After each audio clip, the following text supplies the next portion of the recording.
Pretty Passion by Shamali channel එකට ඔයාව ආදරෙන් පිළිගන්නවා. අද අපි කතා කරන්නේ pattern making, dress making වල ඉතා වැදගත් මාතෘකාවක් වෙන basic block ගැන. basic block එකක් කියන්නේ මොකක්ද? ඒක මොකටද භාවිතා කරන්නේ? කොහොමද හදන්නේ? ඉතින් මේ pattern making, dress making කරන කෙනෙක් දැනගත යුතු සියලුම වැදගත් කරුණු අද වීඩියෝ එකෙන් අපි ඉගෙන ගනිමු. එහෙනම් අපි දැන් යමු වීඩියෝ එකට. basic block එකක් කියන්නේ ඇඳුමක මූලික pattern එකක්. ඉතින් මේක කිසිදු fashion design එකක්, fill එකක්, color එකක් හෝ decoration එකක් නොමැති මූලික pattern එකක්. අපේ body measurements වලට අනුව සකස් කරන පදනම් pattern එක තමයි මේ basic block එක කියලා කියන්නේ.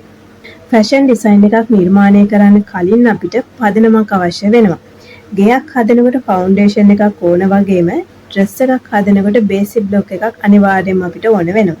ඉතින් මේ basic block එකෙන් අපිට පුළුවන් frock, blouse, top, dress, jacket, shirt වගේ මෙන්න මේ වගේ ඇඳුම් ගොඩාක් නිර්මාණය කරන්න අපිට පුළුවන්. basic block කියුවහම මෙතන එක block එකක් නෙමෙයි.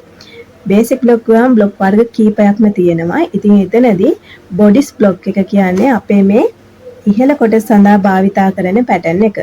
ඒ වගේම sleeve block කියලා කියනවා මේ අත කොටස සඳහා භාවිතා කරන pattern එක. skirt block එක කියලා කියනවා සාය කොටස සඳහා භාවිතා කරන pattern එක. trouser block කියලා කියනවා කලිසම් සඳහා භාවිතා කරන pattern එක. ඉතින් මෙන්න මේ විදිහට block වර්ග කීපයක්ම තියෙනවා. ඉතින් ඒක නිසා basic block කිව්වහම එක block එකක් විතරක් නෙමෙයි කියන එක ඔයා තේරුම් ගන්න ඕන. bodice block එක කියන්නේ අපේ මේ ඉහළ කොටස සඳහා එන pattern එක තමයි මේ bodice block එක කියන්නේ. එතකොට මේ bodice block එක හදන්න අපිට කොටස් කීපයක් ඇතුළත් කරන්න වෙනවා. ඒ තමයි අපේ neck line එක, shoulder line එක, breast line එක, waist line එක, arm hole, dart මෙන්න මේ කොටස් සියල්ලම මේ bodice block එකට ඇතුළත් වෙනවා. basic block එකක් අපිට නිවැරදිව හදා ගන්න නම් අනිවාර්යයෙන්ම measurement එක නිවැරදිව ගන්න ඕනේ. measurement එක වැරදුනොත් ඔයාගේ block එක පරිදිනවා. ඒක නිසා measurement එක හරියටම ගන්න.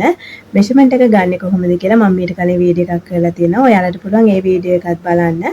ඒ වීඩියෝ එකේ link එක මම පහ description box එකේ දාලා තියන්නම්. එතනින් ගිහිල්ලා ඔයාලට ඒ වීඩියෝ එක බලන්න පුළුවන්. අපි මේ block එකක් නිර්මාණය කරද්දී dart කියලා කොටසක් එකතු කරනවා. මෙතන මේ dart කියලා හඳුන්වන්නේ body shape එකට ගැලපෙන විදිහට හැඩගස්සන pattern කොටසක්. breast dart එක, waist dart එක, shoulder dart එක වගේ මෙන්න මේ වගේ dart වර්ග කීපයක්ම තියෙනවා. ඉදිරියේදී මම ඔයාලට මේ dart ගැන වීඩියෝ එකක් කරන්නම්.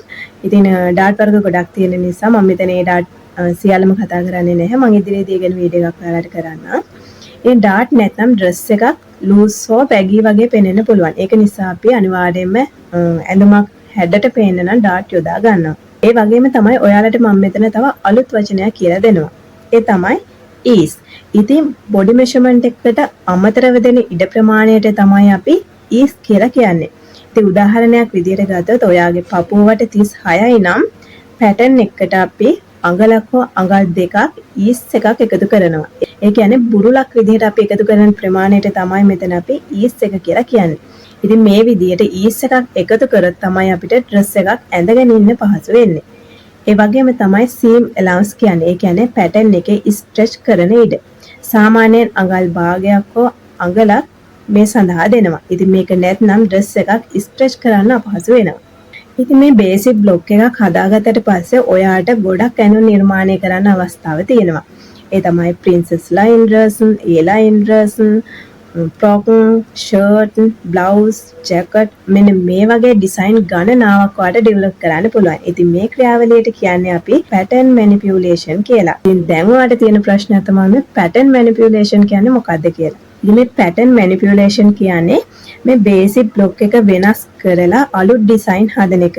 උදාහරණයක් විදිහට ගත්තොත් අපි dart එක වෙනත් තැනකට මාරු කරනවා, neck line එක වෙනස් කරනවා, sleeve style වෙනස් කරනවා, length එක වෙනස් කරනවා. අන්න ඒ විදිහට වෙනස් කරාම අපිට අලුත් fashion design එකක් ලැබෙනවා. මෙන්න මේ ක්‍රමයට තමයි අපි මේ pattern manipulation කියලා කියන්නේ. වගේම තමයි මේ මහන්න අලුතෙන් පටන් ගන්න අය කරන තවත් වැරදි කීපයක් තියෙනවා. ඒ තමයි measurement එක වැරදියට ගන්නවා, arm hole වැරදියට තියෙනවා, dart position එක වැරදියට තියෙනවා, seam allowance එක අමතක කරනවා, gray line එක දාන්න අමතක කරනවා. මෙන්න මේ දේවල් තමයි යාලා කරන වැරදි. ඔයාලට ඇහෙන්නේ නැති මම gray line කියලා වචනයක් කිව්වා. ඉතින් මේ ග්‍රේන් ලයින් කියන්නේ පැටර්න් එක අපි ෆැබ්‍රික් එක මත තබන දිශාව පෙන්වන රේඛාවට තමයි අපි මේ ග්‍රේන් ලයින් එක කියලා කියන්නේ. ඉතින් මේක වැරදුනොත් ඩ්‍රෙස් එක ඇඳුමෙන් පස්සේ ඇදෙන්න හෝ ඉරෙන්න පුළුවන්. ඉතින් තවත් කෙනෙක්ට ප්‍රශ්නයක් තියෙන්න පුළුවන් මේ බේසික් බ්ලොක් එකක් තියෙන්න ඕනේද ඇඳුමක් වහන්න කියලා. බේසික් බ්ලොක් නැතුවත් ඇඳුම් වහන්න පුළුවන්. නමුත් ප්‍රොෆෙෂනල් විදිහට ෆිට වෙන ඩ්‍රෙස් එකක් හදන්න නම් බේසික් බ්ලොක් එක අපිට ගොඩාක් උපකාරී වෙනවා. ඉතින් අලුතෙන් ඔයා මහන කෙනෙක් නම් මේ බේසික් බ්ලොක් එකක් නිර්මාණය කරලම ඔයා මේ ඇඳුම කපන්න පටන් ගන්න. එහෙම නැත්නම් ඔයාට ඇඳුමෙම මේ බ්ලොක් එක ඇඳලා කපන්නත් පුළුවන්. ඉතින් අර ඔයා එකපාරට රෙදිවද කපන්න ගියාම ඔයාට වැරදුනොත් ඔයාගේ රෙදි අපතේ යන ඉඩ ප්‍රමාණය වැඩි නිසා පුළුවන් නම් බේසික් බ්ලොක් එකක් නිර්මාණය කරගෙන ඔයා ඇඳුම් නිර්මාණය කරන්න බලන්න. ඉතින් ඔයාලට දැන් බලා ගන්න පුළුවන් මම මෙතන ඉදිරිපස පළුව පිටිපස පළුව සහ අපේ ස්ලීව් කොටසට එන බ්ලොක් එක මම මෙතන ඉදිරිපත් කරනවා. ඉතින් මෙන්න මේ තුනේම එකතුවට තමයි අපි මෙන්න මේ බොඩිස් බ්ලොක් එක කියලා කියන්නේ. ඉතින් බිස්නස් එකක් වගේ කරනවා නම් මෙන්න මේ වගේ බ්ලොක් හදාගන්න එක ඔයාට ගොඩක් වටිනවා. මොකද ඔයාගේ කාලය ඔයාට වටින නිසා මෙන්න මේ වගේ බ්ලොක් හදාගත්තත් ඔයාට ගොඩක් කාලය ඉතිරි කරගන්න පුළුවන්. ඉතින් මේ බ්ලොක් හදාගන්නේ කොහොමද කියලා මම ඔයාලට ඉදිරියේදී වීඩියෝ එකක් කරන්න. අද වීඩියෝ එක ගොඩක් දිග්ගැස්සෙන නිසා මම මේ බ්ලොක් එක අඳින විදිය අද වීඩියෝ එකෙන් කරන්නේ නැහැ. ඉතින් ඉදිරියේදී මේ බ්ලොක් එක අඳින්නේ කොහොමද කියලා අනිවාර්යයෙන්ම ඔයාලට වීඩියෝ එකක් අරගෙන එන්න. අද අපි කතා කරමු මේ බේසික් බ්ලොක් එක කියන්නේ පැටර්න් මේකින් වල හදවත වගේ වැදගත් දෙයක්. ඉතින් හොඳ බේසික් බ්ලොක් එකක් හදාගන්න පුළුවන් නම් ඕනෑම ෆැෂන් ඩිසයින් එකක් ඔයාලට නිර්මාණය කරන්න පුළුවන්. ඒ නිසා මේ පැටර්න් මේකින් ඉගෙන ගන්න ඕනෑම කෙනෙක් මුලින්ම බේසික් බ්ලොග් ගැන හොඳ අවබෝධයක් ලබා ගන්න ඕනේ. ඉතින් අද වීඩියෝ එක ඔයාට වැදගත් වුණා නම් ලයික් කරන්න, ෂෙයා කරන්න, Pretty Fashion by Shamini channel එක subscribe කරන්නත් අමතක කරන්න එපා. තවත් වැදගත් වීඩියෝ එකකින් හමු වෙමු.